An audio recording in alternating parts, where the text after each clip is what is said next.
இந்த படத்துடைய ஒளிப்பதிவு வந்து டேரக்டரான ரிஷப் செட்டி பார்த்து பண்ணியிருக்காரு. அந்த காட்டுக்குள்ளே தான் பண்ணணும், அது மேக்ஸிமம் கிராஃபிக்ஸாக இல்லாத மாதிரி ஒன்று பண்ணணும், ஃபைட் சீக்வன்ஸ் எல்லாமே ரம்மியமாக இருக்கணும். அப்படின்னால விஷுவலாக இது இந்த படம் ஒரு செம்ம ட்ரீட்டான ஒரு படம். இந்த படத்தோட இசையமைப்பாளரை பாராட்டே ஆகும். ஏன்னா இந்த படத்துக்கு இசை அமைக்கிறது, இவ்வளோ காட்சிகளுக்கு உண்டான அந்த இசையை கரெக்டாக கொடுக்குறதுங்கிறது சாதாரண விஷயமே இல்லை. அந்த ஒரு இசையமைப்பு வந்து நல்லா இருக்குது.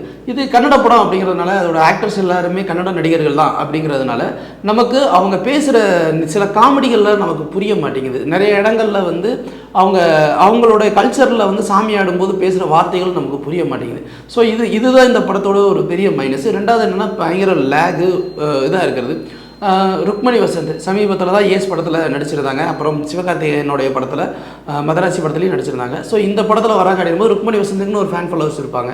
இதில் நம்ம பார்க்கும்போது ருக்மணி வசந்தோடைய ரோல் என்ன அப்படிங்கிறது நமக்கே தெரியும். அப்படின்னும் போது அதுவும் கொஞ்சம் ஒரு சின்ன தடுமாட்டம் இருக்குது. பட் அவங்களுடைய அந்த ட்விஸ்ட்டு நல்லா இருக்கும்.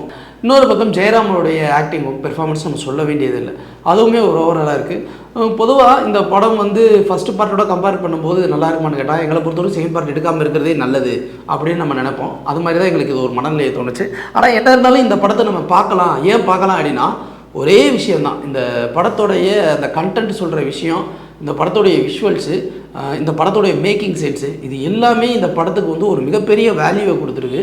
அதுக்காகவும் இந்த காந்தாரா சாப்டர் 1 பார்க்கலாம். பட் சாப்டர் 2 அடுத்து வருது. பட் இந்த படத்தோடைய வெற்றியை பொறுத்து தான் சாப்டர் 2 எடுக்கப்படும் அப்படிங்கிறது ரொம்ப தீர்மானமாக சொல்லலாம்.